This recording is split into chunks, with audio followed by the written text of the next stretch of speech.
400 meters, turn left. Sirohi Jodhpur Jaipur के लिए यहाँ से लेफ्ट टर्न मारना पड़ेगा। Turn left. जोधपुर यहाँ से 265 किलोमीटर है। Continue 5 kilometers. Sirohi 67 kilometre, Jaipur 525 kilometre. Jaipur बहुत दूर है यहाँ से। ये आबू रोड है। मैं इस वक्त राजस्थान में हूँ और आबू रोड से निकल रहा हूँ जोधपुर के लिए। इस वक्त शाम को 4:05 हुए हैं। 9 बजे जोधपुर पहुँच जाऊँगा। मैं हूँ शाहिद मुंबई से। आप देख रहे हैं शाहिद ट्रैवल व्लॉग्स। यहाँ पे मिर्चा के पकौड़े बहुत मशहूर है। आबू रोड पे जहाँ रुके थे वहीं कहीं पे दुकान होगी। उल्टा साइड चले आ रहे हैं। गूगल ने मुझे 4 घंटे का टाइम दिया है कि 4 घंटे में आप जोधपुर पहुंच जाएंगे। जोधपुरी दरबार मैंने एक होटल सेलेक्ट किया है, जोधपुरी दरबार। नॉनवेज होटल है, हलाल, शानदार। रिसर्च करने के बाद ही ऐड किया है मैंने। गूगल ने 4 घंटे का जो टाइम दिया है मुझे, तो उस हिसाब से 9 बजे पहुंचने का टाइम है मेरा और 9 बजे मैं पहुंच जाऊंगा।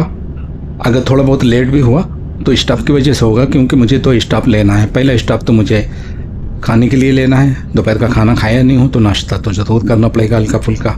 उसके बाद एक और स्टाफ लेना पड़ेगा पहुँचने से पहले फ्रेश होने के लिए। उसके बाद होटल पहुँचूँगा डिनर के लिए। सूख गई। In 500 meters, turn left onto the ramp to National Highway 27. 27 तो अच्छा हाईवे है। आगे बैठे हुए ब्रेकर Ramp to बताना National Highway 27. जोर से। अब यहाँ से मुझे लेफ्ट टर्न मारना पड़ेगा। सामने जो बोर्ड लगा हुआ है इसमें बहुत उल्टी पुल्टी इंफॉर्मेशन लिखी हुई है। एक तो क्लियर नहीं है और इंफॉर्मेशन भी गलत है, इसलिए मैं बताऊंगा नहीं। बहुत खराब है। अगर बस In 400 meters, merge with National Highway 27. Left turn मारने से पहले एक नदी मिली थी और उसमें पानी नहीं है, सूखी पड़ी है। लेकिन वो नदी कौन सी है पता नहीं चल सका। नदी का नाम ही नहीं पता, गूगल मैप में नज़र ही नहीं आ रही है नदी। Continue on National Highway 27 for 32 kilometers. ये नेशनल हाईवे 27 है और ये मुझे यूज़ करने को मिलेगा 22 किलोमीटर। 22 किलोमीटर के बाद फिर हाईवे चेंज हो जाएगा। गुजरात में और राजस्थान में जो मुझे नेशनल हाईवे 27 यूज़ करने को मिला है वो बहुत ही अच्छा है। There's an object on road ahead. बहुत ही स्मूथ। यूपी में भी नेशनल हाईवे 27 है, लेकिन यूपी में बहुत ख़राब हालत है। नेशनल हाईवे 27 में मैं बहुत चला हूँ, कभी भी मुझे स्मूथ नहीं मिला, हमेशा टूटा फूटा ही मिला है। जितना भी मैंने यूज़ किया है 100-150 किलोमीटर, कहीं भी अच्छा नहीं मिला मुझे। बहुत ही घटिया हालत में है यूपी में। गुजरात और राजस्थान में तो मज़ा आ गई इसमें गाड़ी चलाने में। 90-100 में बाइक वाले कैसे भगा लेते हैं। और देखो जेब टटोल रहा है, इतनी तेज बाइक चला रहा है और उसका ध्यान भी बटा हुआ है जेब की तरफ। फोन आ गया होगा। काश कि इस नस्ल को अल्लाह ताला अकल देते। पीछे एक बाइक वाला था, 80 और 90 के बीच में चल रहा है। ठीक है, कोई बात नहीं, इतनी स्पीड में बाइक चलती ही हाईवे पे। लेकिन एक हाथ में मोबाइल है उसके। मेरे सामने लेफ्ट साइड वाली पॉकेट से उसने मोबाइल निकाला और वो मोबाइल देख रहा है, वो भी बाइक में। मैं तो 4 व्हीलर में मोबाइल की तरफ नज़र नहीं डालता हूँ। हाँ, मैप देख लेता हूँ हल्की फुल्की नज़र से, देर तक वो भी देखता नहीं रहता हूँ मैं। और फ़ोन आ गया तो फिर इस गाड़ी में तो एंड्रॉयड कनेक्ट है, इसलिए फ़ोन रिसीव भी कर लेता हूँ। लेकिन मारुति सुजुकी से पहले टाटा टिगोर गाड़ी मेरे पास थी तो उसमें एंड्रॉयड कनेक्टेड नहीं था, तो फ़ोन आते भी थे तो मैं रिसीव नहीं करता था। अब इसमें अगर रिसीव कर लूँ तो आधा 1 मिनट बात कर लेता हूँ, ज़्यादा देर नहीं, 10 सेकंड 20 सेकंड की बात करता हूँ, इससे ज़्यादा नहीं करता हूँ, वो भी बहुत कम।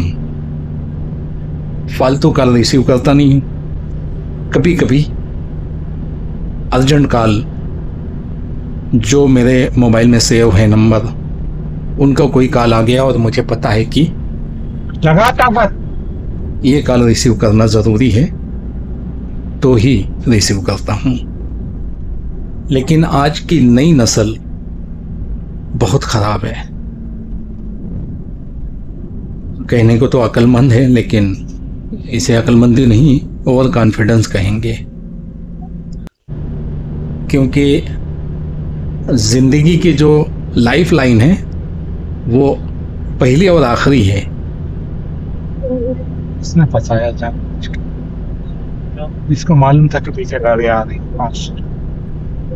कह रहा है कि लेफ्ट से निकलो। अपने बाप की रोड समझ के रखा है, जब दिल के तब लाइन गेन करें। जोधपुर जाने में आज का पहला टोल प्लाजा, क्योंकि राजस्थान में मैं आबू रोड में रात को इंटर हुआ था, तो राजस्थान में मुझे कोई टोल प्लाजा मिला नहीं था कल।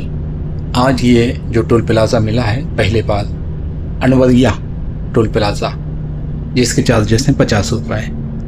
ये पहला टोल प्लाजा है आज का, और राजस्थान का पहला टोल प्लाजा। वो जो आबू रोड में टोल प्लाजा बना हुआ है वो सिर्फ एंट्री करने के लिए है, उसने पैसा नहीं लिया मुझसे कुछ भी, एंट्री किया था सिर्फ। गेम खेल खेल के लोगों का दिमाग ख़राब हो गया है, समझते हैं कि ज़िंदगी की भी कोई लाइफ लाइन होती है, जबकि ज़िंदगी में कोई लाइफ लाइन नहीं होती है। यही पहली और आखिरी है। इसमें अगर गेम ओवर हुआ तो ख़त्म ज़िंदगी, फिर कोई लाइन नहीं है कि दूसरी कोई लाइफ लाइन हो, कहीं से मिल जाएगी, नहीं मिलेगी। यही पहले और आखिरी ज़िंदगी है, इसको संभाल के रखना है। बड़ी एहतियात से गाड़ी चलाना चाहिए। नई नस्ल जो आज की है उनको मैं समझाना चाहता हूँ कि ज़िंदगी में कोई लाइफ लाइन नहीं होती। गेम में लाइफ लाइन होती है, गेम में लाइफ लाइन होती है, ज़िंदगी में नहीं होती है। गेम खेल खेल के तुम लोगों का दिमाग ख़राब हो गया है। संभाल के गाड़ी चलाया करो। बाइक में फ़ोन रिसीव करना ज़रूरी है क्या? मिस होने दो, और बहुत ज़रूरी कॉल है तो साइड में गाड़ी लगाओ, बात कर लो। 80-90 की स्पीड में पॉकेट से फ़ोन निकाल रहा हो, पॉकेट से छट के निकल गया तो उसको संभालने में तो तुम झुकोगे, तो एक्सीडेंट तो होना ही है। और ऐसा हो चुका है, मुशाहिदे की बात बता रहा हूँ, ऐसा हो चुका है और होता है। कुछ भी हो सकता है। आप मोबाइल की तरफ देख रहे हो, सामने कोई आ गया तो। ये नेशनल हाईवे 27 है, लेफ़्ट साइड में आप बोर्ड में देख सकते हो, लिखा हुआ है। और जोधपुर यहाँ से 225 किलोमीटर बचा है। अजमेर यहाँ से 318 किलोमीटर है। उदयपुर 120 किलोमीटर है। उदयपुर करीब है, लेकिन उदयपुर उल्टा पड़ जाता है। अगर उदयपुर जाकर जोधपुर जाए तो बहुत लंबा पड़ेगा। भैया ज़िंदगी बहुत कीमती है, आपके लिए नहीं तो आपके अपनों के लिए। इसको बच्चे की तरह संभालना है, इस तरह बर्बाद नहीं करना है। और अगर नहीं भी मरे तो ऐसी चोटें लगेंगी ना, ऐसा टूट फूट होएगा कि ज़िंदगी भर सोचते रहोगे कि काश ऐसा ना हुआ होता। कुछ सीरियस एक्सीडेंट ऐसे होते हैं जिसमें जान तो बच जाती है, लेकिन आदमी अपाहिज हो सकता है, और अपाहिज ना भी हुआ तब भी ऐसा जख्म मिलता है अंदरूनी जो ज़िंदगी भर साथ नहीं छोड़ता, और उस वजह से फिर ज़िंदगी भर दवा खाना पड़ता है। मुख्तलिफ चीज़ें हो सकती हैं। आपके घुटने में चोट आई है, वहाँ से हड्डी घसना शुरू हो गई, अब वो उसको रोक नहीं सकते, घसती ही रहेगी वो। अब यहाँ से हाईवे चेंज हो रहा है, जयपुर के लिए सीधा हाईवे चला गया है 27, और जोधपुर के लिए लेफ्ट से लिफ्टन मार के दूसरा हाईवे पकड़ना पड़ेगा मुझे। जोधपुर यहाँ से 213 किलोमीटर है, ब्यावर 251 किलोमीटर, सिरोही 28 किलोमीटर, और ये सब दूसरे हाईवे पर है, यानी जिधर मैं मुड़ने वाला हूँ। उदयपुर सीधा है 106 kilometre. 800 meters, turn left onto National Highway 62. National highway 62 नहीं है वो, गूगल ने गलत इंफॉर्मेशन दिया है। लेफ्ट से लिफ्टन मार के नेशनल हाईवे 62 पकड़ें, बिल्कुल गलत है ये। Turn left onto National Highway 62. Continue on National Highway 62 for 81 meters. इनका कहना है कि कंटिन्यू इसी हाईवे पे चलें जो कि नेशनल हाईवे 62 है, और 81 किलोमीटर चलना पड़ेगा। ये बात गलत है, मैं आगे साबित करूंगा कि ये नेशनल हाईवे 62 नहीं बल्कि नेशनल हाईवे 14 है, 14। नेशनल हाईवे 14 है, आगे बोर्ड दिखाता हूँ। और नई नस्ल को मैं क्या नसीहत करूं, क्या मोटिवेशन करूं, पत्थर में सर मारने के बराबर है, क्योंकि नई नस्ल तो मेरा वीडियो देखते ही नहीं है। मेरा वीडियो मिडिल उम्र वाले देखते हैं। सामने एक बोर्ड लगा हुआ है, toll road start, national highway 14 NH 14। Delhi यहाँ से 684 किलोमीटर है, जयपुर 435 किलोमीटर है यहाँ से, पाली सीधा है, जनापुर बाईं तरफ है, पिंडवाड़ा दाईं तरफ है। एक बुजुर्ग ने जिनकी उम्र 70 साल थी, उन्होंने खुद लिखा था, कमेंट किया था मेरे चैनल पे, तारीफ़ किया था मेरे वीडियो की। बताने का मकसद ये है कि 70 साल की उम्र वाले लोग भी मेरी वीडियो देखते हैं। जयपुर 428 किलोमीटर, अजमेर 294 किलोमीटर, पाली 133 किलोमीटर है। बताने का मतलब ये कि नई नस्ल के लोग मेरी वीडियो बहुत कम देखते हैं, बड़ी उम्र के लोग ज़्यादा देखते हैं। बड़ी उम्र वालों को मेरी वीडियो पसंद आती हैं। लॉकडाउन से पहले की बात है, मुझे फतेहपुर से कानपुर एयरपोर्ट जाना था, क्योंकि मैं बाई एयरलाइंस गया था, रोड ट्रिप नहीं किया था, इमरजेंसी थी। 5 दिन या 4 दिन में वापस आना था मुझे, तो मैं बाई एयरलाइंस गया था मुंबई से कानपुर। कानपुर से गाड़ी पकड़ के फतेहपुर चला गया था, और फतेहपुर के से भतीजे की गाड़ी थी, टाटा टिगोर, वो भी थी, लेकिन चलाने वाले एक पैड ड्राइवर था।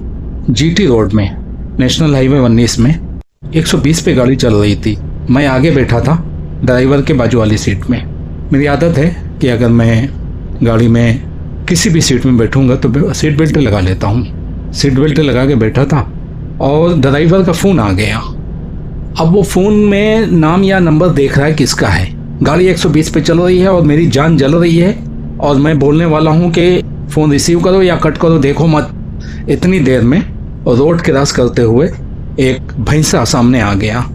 भैंसा, डांगर, वो जो लावारिस होते हैं रोड पे फिरने वाले, तकरीबन 600 किलो का भैंसा रहा होगा वो। उसका गाड़ी का राइट साइड का हिस्सा भैंसे के पेट में टकराया और भैंसा उछल के मेरे ऊपर गिरा चेचिस में। 120 की स्पीड में गाड़ी थी, भैंसे के पेट में टकराई थी। एयर बैग नहीं खुला क्योंकि जंपिंग हुई थी, भैंसे का पेट था इसलिए एयर बैग नहीं खुला था, और भैंसा उछल कर मेरे ऊपर आके गिरा था। मैं सीट बेल्ट लगा के बैठा था। सीट बेल्ट ने इतनी कस के जकड़ा मुझे कि बाहर गिरने नहीं दिया। अगर सीट बेल्ट नहीं होती तो मैं उछल के बाहर गिरता, और गाड़ी अगर मारुति की होती तो मैं पिच्चा होके मर गया होता। ढाबा आ चुका है, बच्चों को भूख भी बहुत जोर लगी है और मुझे भी भूख लगी है, तो यहाँ पर कुछ पराठा वगैरह बनवा कर खाता हूँ, फिर निकलूँगा यहाँ से। आप टाइम देख सकते हो, 5:07 से 5:47 तक मैं यहाँ पे रुका हूँ, यानी 40 मिनट। और ये आप देख लो, एक और प्रूफ, नेशनल हाईवे 40 नहीं है, बल्दा जगह का नाम है, और नेशनल हाईवे 14 है। ये हाल हुआ था। गाड़ी को नुकसान पहुंचा था, चेचिस वगैरह बैंड हुई थी, बॉनेट बैंड हुआ था, लेकिन पूरा कांच टूट के मोतियों के जैसा बिखर गया था, पूरा नहा गया था मैं कांच से, लेकिन एक खराश तक नहीं आई। पीछे जो सीट में बैठे हुए थे वो लोग सीट बेल्ट नहीं लगाए थे, तो किसी के कंधे में, किसी के घुटने में हल्की फुल्की चोट आई थी, खराश नहीं आई, अंदरूनी चोट थी। लेकिन वहाँ से फिर मैं लिफ्ट लेके एयरपोर्ट गया, क्योंकि बस वाले रोकते ही नहीं थे बीच में। उनके स्टाफ होते हैं, जहाँ पे स्टाफ होएगा वहीं पे रोकेंगे, कितनी भी इमरजेंसी हो, बस वाले रोकते नहीं हैं। बस बहुत चलती हैं लेकिन रोकते नहीं हैं। तो एक प्राइवेट कार वाला था, उसने रोक दिया, एयरपोर्ट छोड़ के आया वो मुझे। और ये सब हुआ ड्राइवर की लापरवाही से। अगर उसने फ़ोन कट कर दिया होता या रिसीव कर लिया होता तो सामने से उसकी नज़र नहीं हटती, वो फ़ोन की तरफ देख ही जा रहा था। 1 मिनट देखा है पूरा, 1 मिनट बहुत होता है, क्योंकि किसी ने दूसरी तरफ से डांगर यानी भैंसा को हकाया था, और अगर ये सामने देख रहा होता तो वो भैंसा पहले ही दिख जाता और ये गाड़ी संभाल लेता। बल्दा से जब खाना खा के निकला हूँ तभी घाटी शुरू हो गई थी, और ज़बरदस्त घाटी है। शाम का टाइम है, सनसेट हो चुका है, 5:52 हुए हैं, सनसेट हो चुका है। देखने में ऐसे लग रहा है कि सनसेट हो चुका है, और घाटी पे चल रहे हैं इस वक्त पे।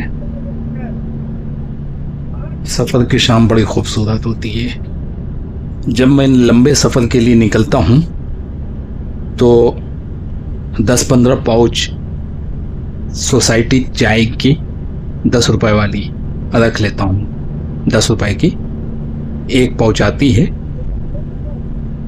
जिसमें 5 चाय बहुत स्ट्रॉन्ग बन जाती हैं, तो वो मैं गाड़ी में रखता हूँ 10-15 पाउच। वही एक पाउच देकर ढाबे वाले को मैंने कहा कि इसमें 5 चाय बनाओ। हालांकि हम लोग 4 थे लेकिन जुबान से 5 निकल गया। 5 बना के दिया उसने। ज़बरदस्त चाय, इतनी स्ट्रॉन्ग कि 500 किलोमीटर तक शायद दूसरी चाय की ज़रूरत न पड़े। ज़बरदस्त चाय। गर्म पानी बोतल में है, बीच बीच में ब्लैक कॉफ़ी बनाकर पी लेता हूँ, लेकिन चाय बोतल में नहीं है।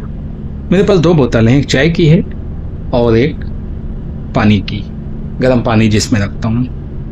तो घर से निकलता हूँ तो चाय बना के निकलता हूँ और रास्ते में फिर चाय बनाकर बोतल में नहीं भरता हूँ, इसकी ज़रूरत नहीं है। उसी टाइम पाउच दो, चाय बनवाकर वहीं पे बैठकर पी लो, कहानी ख़त्म। जब बाहर की ही चाय पीना है तो फिर बोतल में भरने की ज़रूरत नहीं है, ताज़ी ताज़ी चाय बनवाओ पी लो। हाँ, घर की चाय पीना है तो एक दिन तो चल जाती है, एक दिन चल जाती है। अगर रात को सफ़र जारी करना है तो एक बोतल रात भर और दोपहर तक चल जाती है, और अगर सुबह सफ़र शुरू करना है तो रात तक वो चाय चल जाती है। साथ में ब्लैक कॉफ़ी वगैरह भी होती है, लेकिन चाय की अपनी खासियत है, कॉफ़ी की अपनी अलग खासियत है। रात को कॉफ़ी बड़ा अच्छा काम करती है। नींद उड़ाने का सबसे बेहतरीन तरीका है कि हर 2 घंटे में कॉफ़ी पीते रहो। ब्लैक कॉफ़ी है, दूध वाली नहीं। ब्लैक कॉफ़ी पियोगे तो नींद उड़ेगी, वो भी बिना शक्कर की। शक्कर नहीं डालना है, शक्कर जहर है, जहर। शक्कर कभी नहीं लेना। रात काफ़ी तेज़ी से चली आ रही है। रात किधर से शुरू हो रही है? पीछे से, क्योंकि सनसेट सामने हुआ है तो रात पीछे से चली आ रही है। तो जितना दिन सामने नज़र आ रहा है इतना दिन पीछे नज़र नहीं आएगा, पीछे रात नज़र आएगी। और यहाँ पर भी अंधेरा बड़ी तेज़ी से चला आ रहा है, लेकिन फिर भी दिन की रोशनी अभी है। हेडलाइट तो सनसेट होते ही जला लेना चाहिए और लोग जला लेते हैं। सनसेट होते ही लाइट जल चुकी है, लेकिन जो आसमान पर सफ़ेदी नज़र आ रही है दिन की, वो मध्यम हो चुकी है। लेकिन फिर भी रात की स्याही अभी पूरी तरह छाई नहीं है और अंधेरा पूरी तरह होने में कुछ टाइम लगेगा, लेकिन पूरी तरह अंधेरा नहीं हो पाएगा, क्योंकि इस वीडियो का एंड मैं थोड़ी देर में करने वाला हूँ। इसके आगे की जर्नी देखने के लिए आप इंतज़ार करें अगले वीडियो का। शाम को 6 बज चुके हैं और थोड़ी देर में एक टोल प्लाजा आने वाला है, उस्मान टोल प्लाजा। ये उस्मान है या उथमान है मुझे पता नहीं चल सका। इंग्लिश में तो उथमान लिखा है, जिसे उस्मान को भी ऐसे ही लिखते हैं इंग्लिश में, लेकिन मुझे समझ में नहीं आया ये कौन सी जगह है। लेकिन इसका टोल बड़ा महंगा है, 145 रुपए। रोड अच्छी है लेकिन टोल महंगा है, बहुत महंगा है। और इसी टोल प्लाजा के आगे मैं इस वीडियो को एंड कर रहा हूँ। आगे का वीडियो देखने के लिए थोड़ा सा इंतज़ार करें।